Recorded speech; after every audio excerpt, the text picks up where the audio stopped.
Today I'm going to talk about one of my favorite parts of a player's career, specifically a great player's career. And the part I'm going to talk about is their fall or their decline. So for a majority of great players, here's generally the outline of what happens. They start playing, they get good, they get really good, and then they become great, and then they start winning a bunch of tournaments in a row. And the reason they do that is because for however many months they are at the top, they're kind of above everybody else. As for why that is, it depends on the particular player, because the grades all have a very, like, the goal is the same, but the path to get there is always different. So for instance, Savior from Brood War was a strategic paradigm shifter. He basically set the entire meta of that game, and then he became like the greatest tactical innovator in like CVT, and that's why he stayed at the top for so long.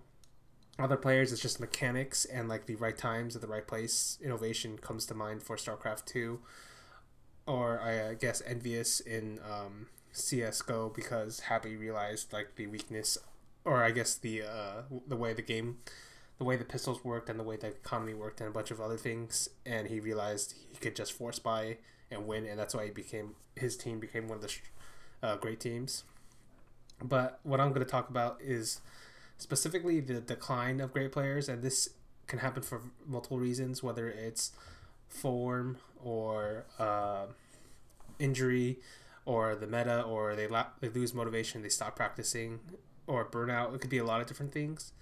And the reason this part of a great player's career is one of my favorites is because this is the moment where you get to see how a great player or a great team deals with struggle, and that is the as like the most dramatic, the best part I feel of like a great player's struggle, of how, because basically after you've tasted or after you've reached the peak of competitive like success, you realize like that is like not as like one of the greatest moments of your like career, and you never want to really let that go no matter what happens. And so a lot of players in this particular instance, they'll break or they'll fall down, or like they'll rage quit. But every once in a while you'll get a guy or a team who sort of shows this class, this championship aura, this level of greatness you could have never suspected was residing in them, even though they were like one of the greats of all time. So I'm going to talk about a few examples across a few games I've been watching. So the first one obviously is in StarCraft 2, and obviously the guy I'll choose for that is MVP. So for those who don't know, MVP is the player I consider the greatest of all time in StarCraft 2. And you could talk... the reason he's so great is because, all right, in 2011 he had like that normal like career peak of like a majority of the greats all have, where like he dominated the entire game for a sustained period of time, where he was clearly the best in a majority of every aspect you could think about the game, whether it was mechanical, strategical, tactical, whatever you want to call it. And that was like a very good, that was one of the best years of domination in StarCraft 2. I feel like the only other guys who like come close to that are like different players at different like periods, and a few players I think could have surpassed that, but like they failed to win finals. But what makes MVP like a legend isn't actually his 2011 career, even though that's when the majority of his achievements were won. It is actually his 2012 year, where it was revealed, or at some point, that he basically got injuries where he could no longer feel his hands, could no longer like feel the clicks on the keyboard or the mouse, was suffering through pain when he was practicing. And this simultaneously, I felt this was at the end of 2011. There was a GSL finals between Leenock and Jockji, and I call this the Leenock Jockji jump, where basically a bunch of the players that had been practicing or had picked up StarCraft 2 early on in the game's career, like a bunch of these pro players, all of a sudden they had jumped in skill, like all of a sudden a bunch of them got it at the same time.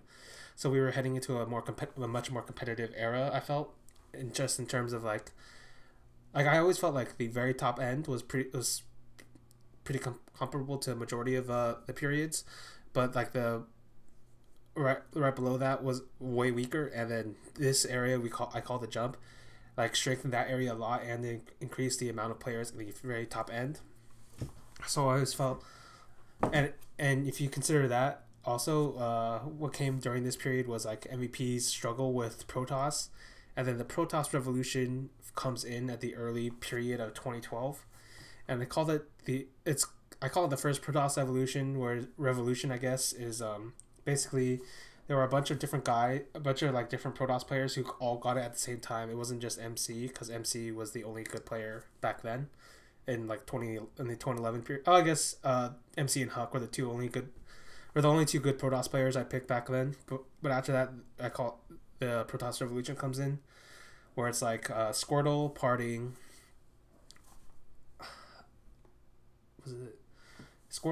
Naniwa, and Seed, I think, were Yonghua too, I guess you want to include him. Like those were like the 5 main guys. No, there were 6, and then the 6th one is Hero, for Team Liquid, but he never it was always very hard to know exactly how much he influenced the meta, because a lot of his best victories came from like weekender tournaments. But I always felt like he had a very strong grasp of like the Warp Prism. But all right, the reason I'm not sure he influenced the meta as much as he should have was because there was like a Warp Prism buff during that period, where prior to that the only person using the Warp Prism was Liquid Hero. But then after that everybody used it, so I wasn't sure if it was because Hero had proved its like usability, or because it got buffed so it became much harder to kill. Well, but either way, you can include him in the Protoss revolution. So the reason this is important is because MVP was dealing with injuries, and then the Protoss revolution happens. There's like a leap in skill, and it turns out like it's always been the case actually that MVP's worst matchup was Terran versus Protoss. And then at the same time later in this year, you run into the most infamous period of balancing I'd like to say in esports history, but somebody else who's watched more esports can answer that question. I will say it is like the most iconic the Broodlord Infestor era is the most iconic patching period because of how terrible it was, how long it lasted, and the strange excuses we got as to why it was being extended.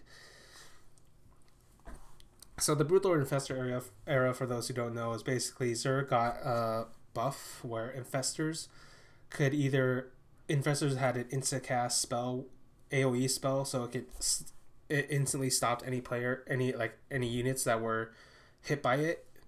And then it also like almost one hit killed Marines. And then so basically it was like a unit that had no, and then like as it turned out later on, Neural Parasite was amazing when it had super long range, and then infested Terrans are better than Marines. Like there was a lot of reasons why that period was fucked up, but mostly it was because the Infestor, the unit, it was important in the sense that Zerg always needed a linchpin unit to tech from tier 2 units to tier 3, and they never had that until the Infestor was buffed. I'm not actually like some people tried to use it prior to then, Moon most specifically, but nobody was ever successful. I'm not sure it's because they were smart enough. If they weren't smart enough, it wasn't good enough, or because they as players weren't good enough, or maybe it could have been the maps. There were a lot of different factors that go into it, but what happens is you create this linchpin unit. I assume this is the rationale behind it. It's the most logical reason you would do this, I guess. But the problem they didn't realize was this linchpin unit actually became the ultimate unit. So it was supposed to be like a tier 2.5 unit where like you get to it, and then what theoretically, I guess, what they might have wanted to do with it was you stall out the game for a bit, and then you get to the strong tier 3 units, the Ultralisks, the Broodlords. But what ends up happening is everybody realized, all the Zerg players realize, starting with Stefano, I guess, that this Infestor doesn't need any other help. Like, it could literally kill everything. And yeah, it's nice if you have Brood Lords, and it's nice if you have Ultralisk, and it's nice if you have other units. But literally, you could make Infestors, and you could win the game. Famously, Leenock did this multiple times, to everybody's complete disgust.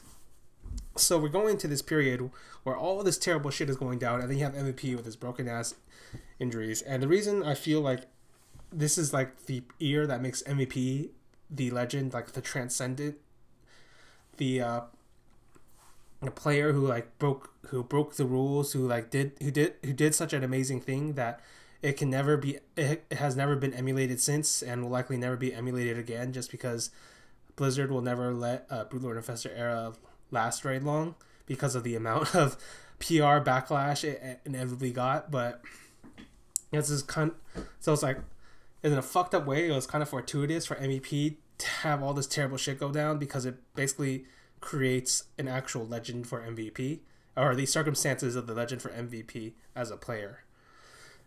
So all this terrible shit goes down, and then in the first GSL, like he's basically like ruined. Like he drops out in the first round, and if you watch those games, you can pretty much tell like this is not the MVP that was in 2011. Like, his mechanics are broken. Like, a bunch of players are better than him now. Like, strategically, he wasn't. He had some good ideas, but he could no longer execute them. He could no longer play in the late game. It felt like he was slowly getting outdated. And I remember like there was an interview where he basically admits that, yeah, actually, I feel like it's a bit of a miracle that I could even be considered like a Code S player, considering like the injuries I'm going through. But what makes MVP so special is he's able, in the next season after that, he's able to get like barely scrape by into the round of 8, and this is the run where he plays against all like the three of the Protoss Revolutionists I mentioned before, Naniwa in the round of 8, Parting in the round of 4, Squirtle in the finals, and he's able to beat them with like a combination of psychological warfare, pure like willpower, guts, like strategical innovation of like, not strategical innovation, but like these builds that were very specific to the maps, very specific to the players sometimes.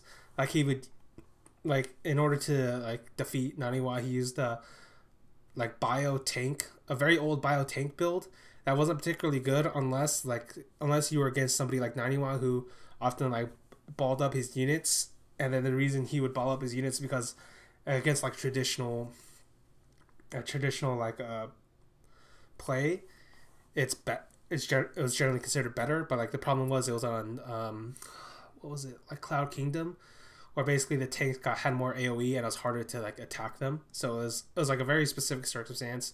Or against Parting, he basically invented like the he like improvised like a two base all in SCV pool that like, where basically he saw like an instant chance where like Parting's like unit counts were low, and if he just pulled everything with his army, he could instantly win.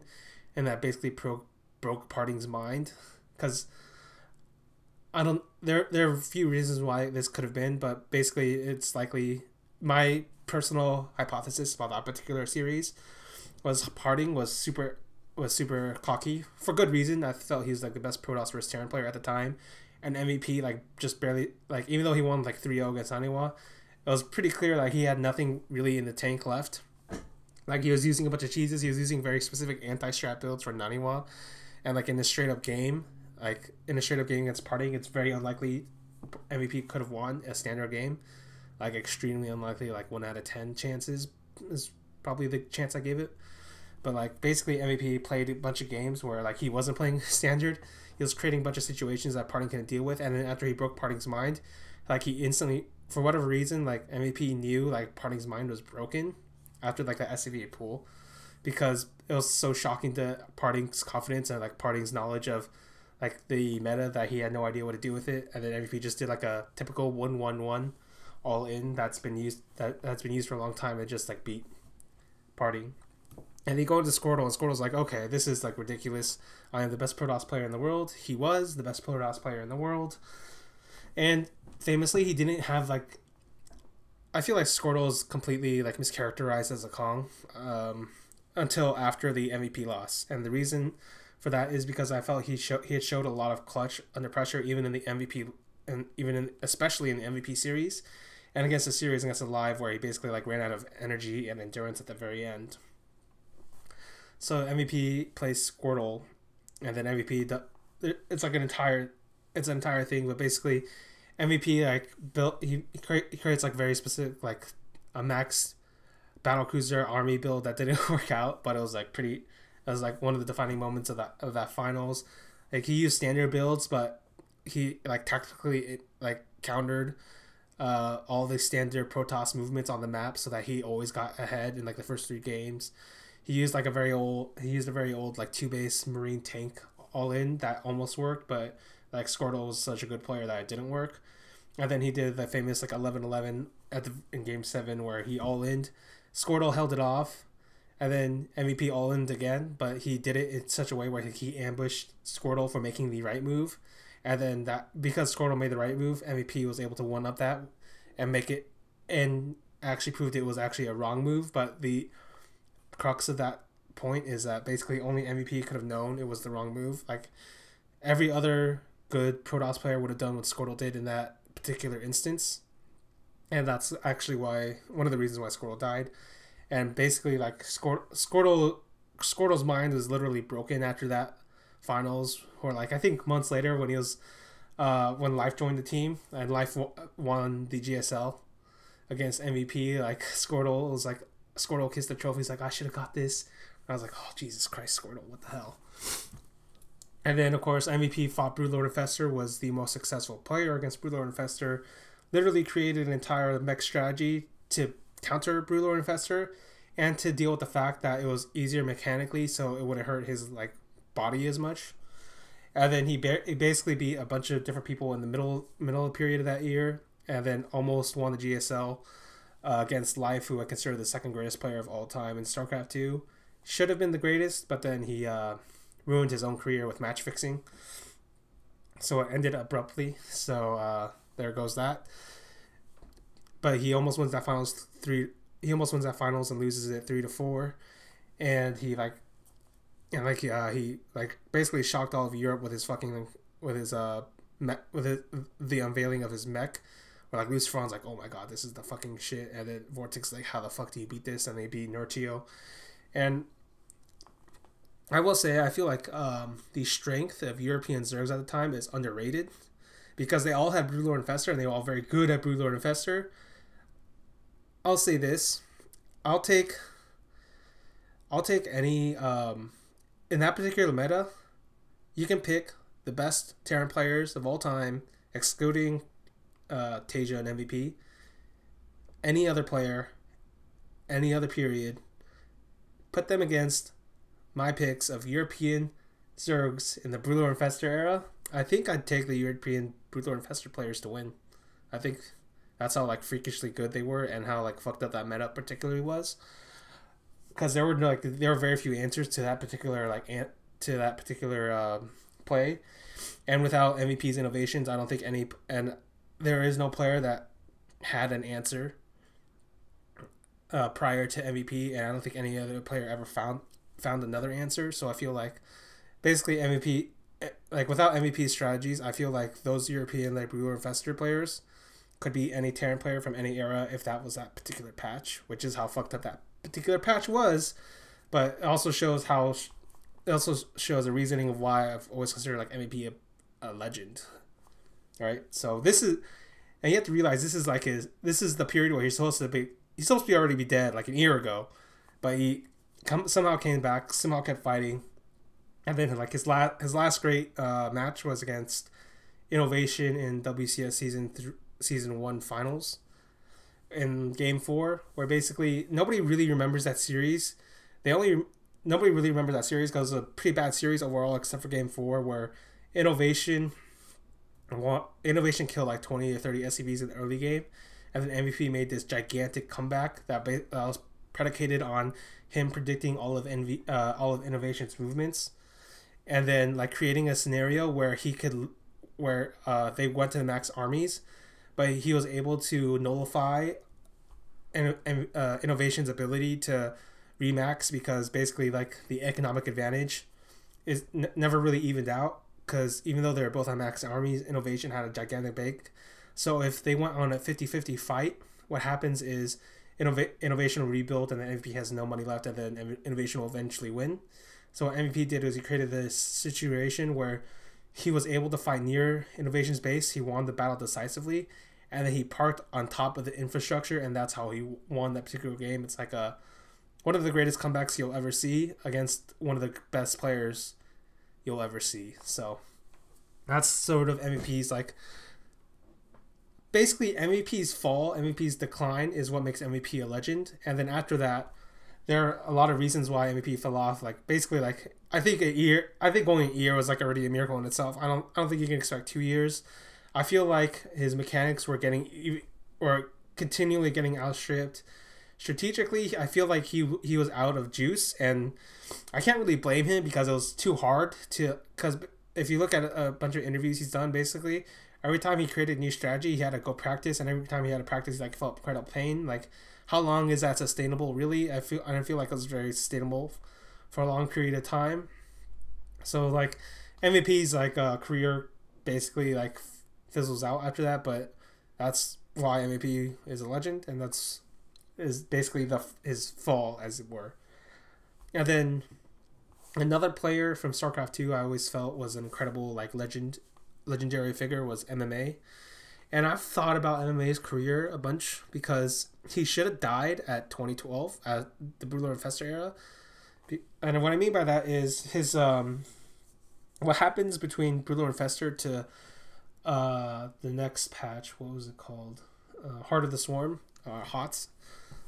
Basically, two things happened that should have taken MMA out of the game. The first was that obviously the Brutal Infestor, and then coupled with like the entire like drama about him and Slayers, where like basically they called him a cancer, they drove him out, and then like he had to go to play outside in like foreigner tournaments for a long period of time, and then like this drop of like this is correlated to the drop of form, and it's really hard to say whether one was affected by the other, but whatever the case. And the other reason I always felt like he should have died at that moment was because Heart of the Swarm killed his style. And if you want to watch an MMA style game, you should watch MMA versus Lucira and MLG. I feel like that's kind of like the pinnacle of his particular style, especially in TVZ, but it's applicable in TVP and TVT. Basically, he had this very specific, like very controlled multitasking style, where he was trying to control the other player's movements with a bunch of like very calculated drops that were all over the place and very aggressive, and he wasn't mechanically strong enough to like make it perfect. I feel like Innovation probably could have run this. Okay, the best player who could do this style and do it mechanically perfectly is Maru, but the difference is like Maru is just he's like kind of like a bull. Like he's able to do all this stuff, but without much thought. Whereas MMA had much weaker mechanics relative to Maru, so he had to think. He had to think about it, and that's how he was getting his wins. Like he's similar to Polt, except Polt had even worse mechanics, I guess. And the reason MMA should have died is because the medevac boost came in. And what the medevac boost does is it basically forced like Protoss to get another buff called the Nexus Cannon, which basically like stops these sort of shenanigans. Or like it deals with it, it doesn't stop it. But what happens is like his style becomes much easier for everybody else to play, and because everybody else is playing it, all of a sudden these Protoss players have these new has new tech to deal with it, and they get more experience dealing with it. So it basically like kind of nullified his style basically, to an extent, and like coupled with like his falling form, I felt like he was done. But famously, like he goes to Europe, he like really grinds. Like this was a player like he really like ground out his team leagues. He really ground out WCS Europe. He really forced himself to like never completely die off. Like he just kept grinding. Like he kept doing okay. Eventually, he like won WCS Europe. Like he traded some wins with MC, and he was getting better and better.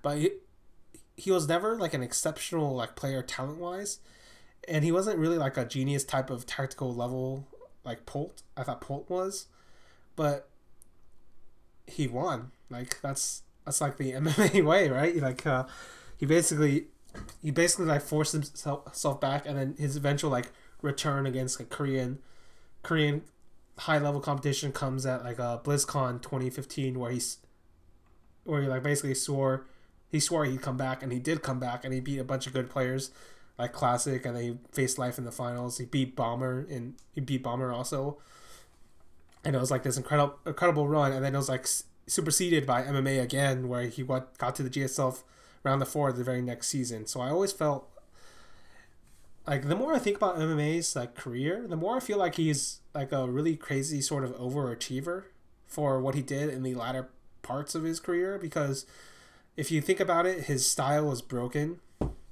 but his style was broken. He like was told to get the fuck out of Korea because of the Slayer sling.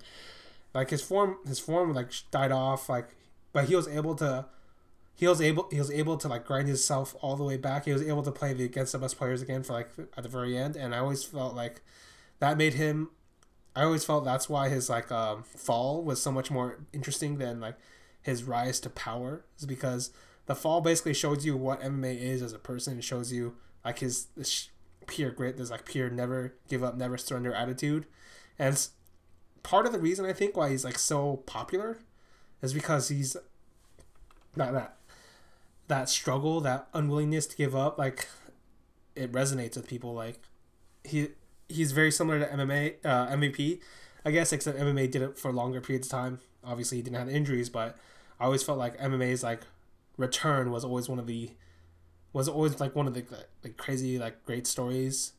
And like if you look at the list of greatest of all time players I wrote out, let me think of some of the players. You have players like Sulky.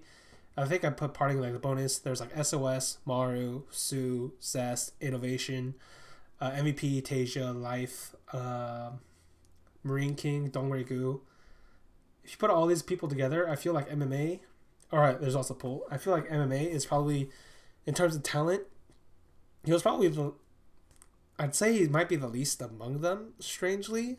Like a bunch of the other players had like were either better like strategically or better mechanically, or they had like other like differing reasons as to why like I'd put them ahead of MMA in terms of pure talent. Even though MMA was talented, he's not a bum, but he's relative to all these greats, his level of talent wasn't quite as comparable.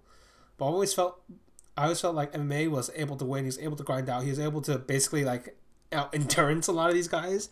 And that's why I put him, I think, the last time I did it, I put him at 5th greatest of all time, and that's pretty fucking crazy. Like, he's probably StarCraft 2's greatest overachiever in that sense. And then go to a different player this time. Go to a different game. Go to Dota2, and I feel like the guy I'm thinking of is Burning. And the reason I think Burning should have died about a year ago after TI6, where basically he's like, he basically lost his carry position. He was playing support for a while, and the only thing he played on support was Vengeful Spirit. And it really felt like he was on the very edges of his rope, and he was casting TI. He was casting TI with ROTK, and basically like they're making a bunch of jabs at each other, or like, oh man, Burning, you're so washed up. ROTK, shut the fuck up. You're so bad, and then stuff like this. But like there's a bit of truth to like that shit talk, that banter between the two of them. But like, Burning really was on the outs. Like his style was outdated. It felt like he was slowly being phased out. And even coming to this year, like when he joins IG, it always felt like IG had a bunch of young guys, but didn't necessarily feel like this was going to be a great team because XXS, Bobica, OP, like these guys weren't really proven yet. And then obviously like Q, yeah, he's like a genius drafter, or like everybody assumes he's a genius drafter. I think so too, just because he got Chiki to a TI finals, who's like one of the worst mids ever.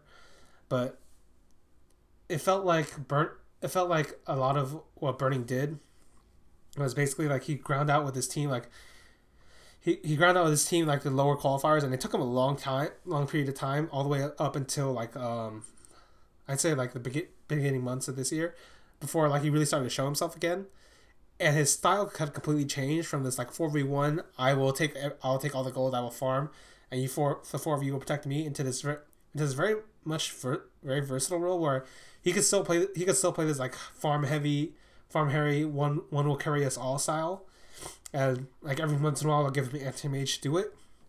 But all of a sudden he was also playing these crazy aggressive. He was playing like these team fight oriented styles, this supportive style like his vengeful spirit.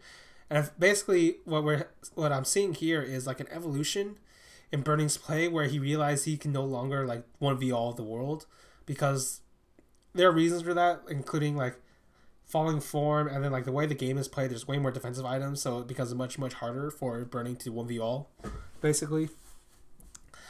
So unless under specific circumstances, so that I always felt like this year should have been like basically Burning going out, but he's basically like rekindled his skill, and he's like one of the best players on that team, and I think one of the better carries in China. So he's his story is still ongoing, but I always felt like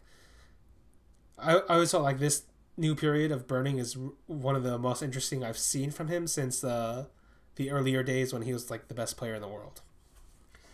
And then the final instance I'll go to is in CSGO, Fnatic. And what we call like Fnatic is basically the greatest of all time lineup: Pronax, JW, Flesha, Olaf Meister, Krims. And this was the team that like shocked me the most, I guess, in CSGO. And it was like the very end that shocked me the most, when they were like losing, when basically they were losing, and it felt pretty clear that a bunch of teams were going to come up and take over Envious, Virtus Pro. When they go into plow mode, felt like Navi was slowly grinding up there. Astralis, obviously, I guess back then it was called TSM. Basically, it felt like a bunch of teams were like heading for their spot, and then obviously I guess Titan too was had a very good matchup against them. And Fnatic as a team, their form was falling off, because this was a team that was based off of specifically two things. It was the pure skill in the team. So Olaf Meister was the best player in the world. Krims was best supportive type player, was himself and also himself a superstar player for a while. JW, super aggressive operator who had fallen off but was still doing key plays. Flesha, one of the great pressure players. Pronax, not a particularly good player, but he had those mid round reads, and his style perfectly enabled his four players. And then the insane sort of instinctive teamwork where they don't talk, but they always make the right moves in these 2v2s, 3v3s, and that's basically that's actually the specific aspect I want to talk about. Is I feel like the very end, when the skill fell off, you actually could see what made this team so great. And the run I'm thinking of is their last major run, or not the last, the second to last, where they won ESO Cologne against Envious. And if you watch that run, I think it's pretty clear that in terms of skill, they weren't the most skilled team in that tournament. I feel like they were likely the third after Envious and Virtus Pro, or I guess Virtus Pro and the Envious. I feel like Virtus Pro is fucking crazy that tournament. But what happens is, for Fnatic, basically it's I've wrote about this multiple times, but they should have lost in the semifinals against Virtus Pro. But what happens is their crazy team play, and then the miracle pause by Pronax. At this point, people they themselves, Fnatic, gave a bunch of different accounts as to who called the pause. Nobody remembers. Maybe it was Pronax, maybe it was Vugo, maybe it was Pronax, but at this point I'm pretty sure it was Pronax, just because they've since ceased doing these pauses as time has gone on. So I just assume it's Pronax at this point, where they're down a huge deficit, 13-7. They haven't won a single round, and then they on CT side, and then they pause. They don't say shit. They just pause, and then they remember, we're the fucking greatest. How could we possibly lose? Or whatever it is that went through their minds at that moment. And then they unpause, and then they start playing normally, start doing all their crazy there's crazy impact plays or individuals, these team plays, these from everybody, and then that's eventually how like they stop the plow. They're like one of the few teams that have ever truly stopped the plow, the Virtus plow, where like no, VP was in their one of their rare one of their intermittent ascendant forms, and Fnatic were the ones who stopped it. And it's always stuck with me. It was like that Fnatic squad. When that Fnatic squad, the best time to watch them was when their skill was out. Because when their skill was out, that was when they had to go fall back to their team play, to like their small impact plays between the players, and like their composure, the clutch under pressure. That was to me what always made that particular Fnatic lineup the best to watch. Was during that time when they no longer had the skill to compete against the best teams in the world. That was one of my favorite times to watch that. That was the favorite time for me to watch that particular Fnatic lineup. So, I guess in conclusion, like, what the best time to watch, one of the best times to watch a great player is when they fall off, because when they fall off, that's when you get to really see what kind of mettle, what kind of grit, what kind of determination, what kind of willpower, what kind of intelligence they have in order to stay on top. Like what kind of savvy, what kind of tricks, what kind of plays they'll pull out, because those plays are the ones that are the most shocking. I guess they're the ones that have always stuck out in my mind the most.